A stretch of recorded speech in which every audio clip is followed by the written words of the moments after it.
Well, here we are at the old hammock camp for the night. Everything's set up and ready to go. Got some students out here hanging out in the camping and woodcraft class. We've got 9 youths out here this weekend. We've got a hammock camp set off to the side here for me to spend my night in. Just relax. Water hanging on the tree there and my backpack hanging on the tree. We've been having a really good time and not much else to say there. Alright, so here's my hammock camp. You guys can see that. A whoopee inside of a Camouflage dream hammock. I've got the bug net flipped over the top. Headlights in a pocket up here on the top. You can't see it out here right now, but I've got a ground mat out here, and I've got my backpack and things hanging outside. So this is where I'm at for the night. See you in the morning. Morning, y'all. Beautiful day in Southeast Ohio. Another great training day with the youth, and I'll kind of walk you through my small camp area here later on. We'll talk about my pack over there and what's in that, because that's the same pack I've been using to do my trekking with. I just add weight to the pack along with what's in there, but I've got a full camp set up in that pack that we'll talk about here in just a few minutes. Stay with me. Morning, guys. I'm Dave Canterbury with Self-Reliance Outfitters in the Pathfinder School, and I thought maybe what I'd do this morning is go over what's in my pack that I generally use for just a simple overnight like last night, but also it's the same pack and gear that I've been using to do my trekking and rucking type exercises where I'm walking with added weight to my pack.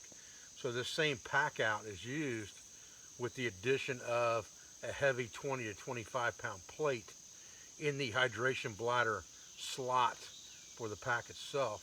That's what I use to increase the weight and resistance when I walk just about every day, somewhere between 5K and 4 miles, to try to build up my endurance level and build up my fitness level to carry a lighter pack and make it seem easy. You know, there's a reason that people wear, runners and things like that, and athletes wear ankle weights to make them run faster, to give them resistance while they are practicing. There's a reason that batters use weighted bats and use a donut on the end of a bat to practice swinging the bat.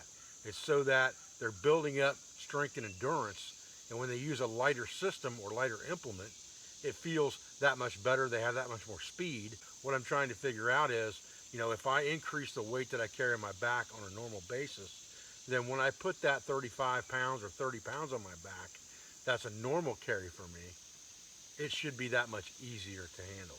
So I thought what I'd do today, I had a lot of questions about what's in the pack, what's in the pack. Everybody likes to see what's in your pack videos.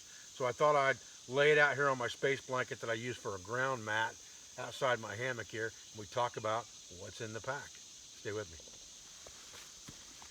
Now obviously the first things, hey Rufus, obviously the first things that are in my pack are my shelter system. So we've talked about that lots and lots of times. It doesn't bother me if 2/3 of my weight or thereabouts of my total pack weight is my shelter system. I believe that's one of the most important things that you can have is a good night's sleep. So I've got my dream hammock with the built-in bug nut. I've got a Defender tarp, the same one we saw on our website. That is, this one's a 10 by 10 square dream tarp. And then I have an emergency space blanket here on the ground that I tuck in the back of my hydration bladder for emergencies, but also for just a ground mat scenario when I'm getting out of my hammock in the middle of the night with bare feet, things like that, or putting on my socks. I'm not staying in dirt while I'm doing that. I'm standing on some type of a mat to keep my feet from getting too dirty or too muddy or things like that when I'm getting dressed in the morning. So those are the beginning components. Then I'll get the pack down and we'll talk about the other components within the pack. Okay, so this is just an old Woodland Camouflage assault pack. I like the Woodland Camouflage pattern for hunting and things like that, and for leaving a very small footprint in the woods as far as being able to camp without a lot of people necessarily knowing you're there. Not that I have to worry about that on the property that I have, but since I use this stuff for hunting as well, I like that. So what I've got on the outside of this pack right now is I've got a Fjällräven overcoat here. That's basically a raincoat made out of G1000. And then you can see the pouch back here for the hydration bladder in the back of the pack. And I generally stuff an emergency space blanket in there. And then when I'm working out per se, or doing my trekking type exercises, that's where I'll put my plate. And I found, you know, I carried a railroad style plate in there, a railroad tie plate in there for a while. It was about 25 pounds. And I found that the trucker plate, or excuse me, the rucking plate that you buy from Go Ruck, which is fairly expensive, but it's a really nice plate with smooth edges, got 2 handles on it, and it slides down in there perfectly, doesn't move much east-west, and it doesn't move at all north-south.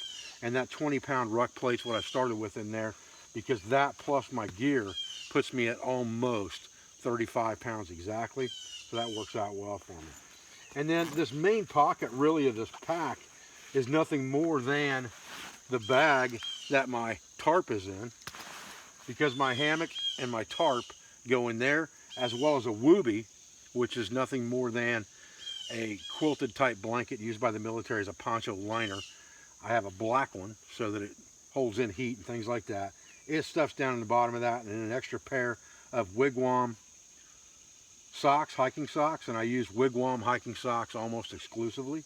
And then an extra t-shirt that's 50-50 goes down the bottom of that, and then the rest of my implements for my camp go on that. I have a roll of duct tape on the outside, 1-inch duct tape for emergencies and repairs on that side. On this side, I have an external solar panel that I was using out here yesterday to keep my phone charged up with. It's just something I can lay out in the sun, charge it up. It'll charge my phone 4 or 5 times on a single charge, so it works pretty good. It's pretty shock proof and it's waterproof, so I keep that in there as well. I've got a heavy duty pair of gloves on a carabiner here, same carabiner I was hanging this off of last night. And then I have the canteen cook set that we carry on our website, and it's got the bottle, the cup, and a lid all inside this molly pouch. And this is just a standard military molly pouch. You can buy these right off of Amazon, fairly cheap, this molly pouch, and this canteen fits it just fine. And that gives me, with a set of silverware, I've got enough right there to easily cook for any overnight situation that I want to do, because I'm not going to do anything except some kind of a just add water type meal unless I'm actually hunting and get something, and then I'll improvise something to cook that with on a plank or on a skewer or something like that if I need to. But this holds my water, disinfects my water, cooks food as much as I need to cook it for 1 or 2 days, no problem. On the front side here, I have a compass pouch. It's got my whistle, my compass, my pacing beads, and some add-ons that I use for navigation, for map reading and things like that. Those all go in the very front, so they're easy to get to when I want them really quickly. I just keep that right to the front. Again, you can buy this pouch as well off Amazon. On this side, I actually have a magazine pouch, the same type molly system, Amazon available. And inside that, I keep my monopod for my camera, for my iPhone. That allows me to shoot videos on a tripod in the woods pretty easy, because I can strap it to a tree, put it on the ground, do whatever I want, and it's got a lot of versatility and doesn't take up a lot of room. The only other pouch you've got on this thing, I guess I should mention, I do carry inside my canteen pouch, I do carry 10 Aquamira tabs for disinfecting water. So if for some reason I have to disinfect water on the fly and I can't boil it, I'll just use those chlorine dioxide tabs if I have to. This outer pouch has got the bulk of stuff that I might want to get to right away. I've got a net smog in here, just gives me something that I can use to wipe sweat off my brow, for hygiene, for cooling down at the creek and things like that. A folding saw, and yes, this one is a Silky. I've never been a big proponent of Silky saws, still not, to be honest with you. I'm actually testing them out right now to see how they work. I like the saw itself. I like the way it cuts. I'm not a big fan of the have to pull cut system. I like saws that cut on the push and the pull, like the Baco Laplander, but there's a lot of rave about these silky saws, so I want to give them a fair shake. I've got a simple set of GI silverware in here to eat with, a partial roll of number 36 bank line, and then I've got a notebook, a map of the area, a protractor, and a pencil. And those are just sitting on this in this side pouch right here. That's inside with a little flap there. And then what I've got in this bag is basically what I would call a ditty bag. So we'll kind of pull it out here, and I'll get a little closer up on it for you so we can get a separate shot of that by itself that you can look at real quick. And what's in this bag, because this is like the meat and potatoes of my kit. All right, so this bag just has odds and ends in it. It's got a buff in it, a couple extra bandanas, a couple pieces of 550 cord. It's got my headlight in it. This one happens to be a black diamond headlight. It has a Swiss Army Trekker. I like the Trekker. It's one of the better tools, I think, that SAK makes, Swiss Army Knife makes. A boar's bristle toothbrush, old school. Ferro rod, waterproof match case, or waterproof lighter case with a Bic lighter in it, and then a waterproof match case that's got a sail needle inside tucked in with the matches, and these are Storm matches by Yuko. And then my compass has a magnifying glass on it. So I've got several ways to start fire. So this is basically just the bag that I put in the front of my thing. It's just a catch-all type bag for little implements that I might need while I'm out camping. Okay, so generally speaking, I'll just tie a toggle to a tree, and that's where I'll hang my pack. I've got my 2-quart hanging on one of the toggles of my tarp right here. So I've got a metal water bottle here that's got over a quart in it. It's about a 1.5 quart canteen.